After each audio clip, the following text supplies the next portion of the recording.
Dragon sword ও রহস্যময় দ্বীপের কাহিনী। গল্পের শুরুতে আমরা 9টি ড্রাগন দেখি, যারা একটি চমৎকার পালকিকে মেঘের উপরে ভাসমান এক রহস্যময় দ্বীপে নিয়ে যাচ্ছে। লোককথা অনুযায়ী সেখানে এমন এক শক্তিশালী অস্ত্র লুকানো আছে, যা হাসিল করতে পারলে মানুষ ভগবান হয়ে উঠবে এবং আকাশ ও পৃথিবী ধ্বংস করার ক্ষমতা পাবে। প্রতি 10 লক্ষ বছরে কেবল একজনই এমন শক্তিশালী মানুষ হিসেবে আবির্ভূত হয়। লু শেং নামক এক তলোয়ারবাজকে তার সম্রাট দায়িত্ব দেন সেই দ্বীপে যাওয়ার জন্য সবথেকে শক্তিশালী যোদ্ধাদের খুঁজে বের করতে। যোদ্ধাদের বাছাই করার জন্য লু শেং একটি পরীক্ষা নেন। তিনি পকেট থেকে একটি ছোট জেড বল বের করে বলেন, যে আমার হাত থেকে এটি ছিনিয়ে নিতে পারবে সেই গোপন দ্বীপে যাওয়ার সুযোগ পাবে। অনেক যোদ্ধা চেষ্টা করেও লু শেংয়ের তলোয়ারের জাদুর কাছে হার মেনে যায়।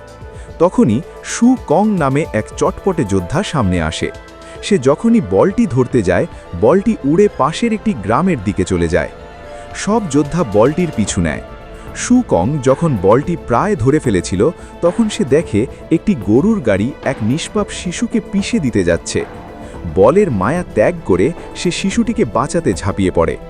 অন্য যোদ্ধারা তাকে বোকা ভাবলেও শু কং শিশুটিকে বাঁচানোর আগেই কৌশলে বলটি ধরে ফেলেছিল। কিন্তু তখনই ইউকি নামে এক যোদ্ধা তার জাদুকরী আংটি ও চুড়ির সাহায্যে শু কংয়ের উপর হামলা করে বলটি ছিনিয়ে নেয়। সম্রাট ও 2 রাজপুত্রের দ্বন্দ্ব। আসলে লু শেং ছিল সম্রাটের দ্বিতীয় ছেলে। তার বড় ভাইয়ের নাম লুও। 2 ভাই শক্তিশালী হওয়ার প্রতিযোগিতায় মত্ত ছিল, কিন্তু সম্রাট তার বিখ্যাত ড্রাগন সোর্ড লুওকে দেন, কারণ তাকেই তিনি বেশি যোগ্য মনে করতেন। এদিকে শু কং যখন আহত অবস্থায় পড়েছিল, তখন তার অতীতের কথা মনে পড়ে। সে ছিল এক অনাথ, যাকে এক দয়ালু কামার লালন পালন করেন। শু কংয়ের মার্শাল আর্ট শিক্ষার জন্য তার মাস্টার ও অন্য অনাথ ভাইবোনেদের 10 লক্ষ তলোয়ার তৈরি করতে হয়েছিল। এখন সেই ভাইবোনেরাই শু কংকে সাহায্য করতে এগিয়ে আসে, যাতে সে দ্বীপে পৌঁছাতে পারে। গোপন দ্বীপের যাত্রা ও সংঘাত। যোদ্ধারা একটি পোর্টালের মাধ্যমে দ্বীপে পৌঁছায়। সেখানে কেসি নামে এক নারী যোদ্ধাও ছিল।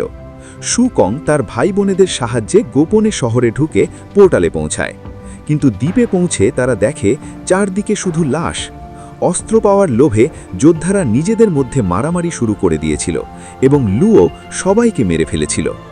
লুও শু কংয়ের উপর হামলা করলে তার এক ভাই তাকে বাঁচাতে গিয়ে প্রাণ হারায়।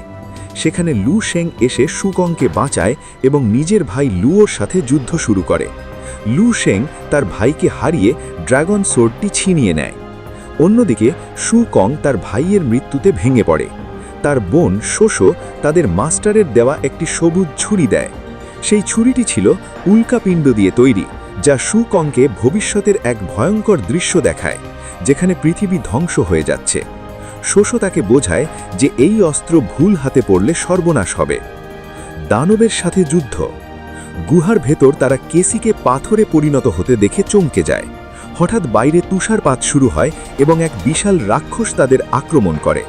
রাক্ষসটি শু কংয়ের আরেক ভাইকে পাথরে পরিণত করে তার সব শক্তি শুষে নেয়।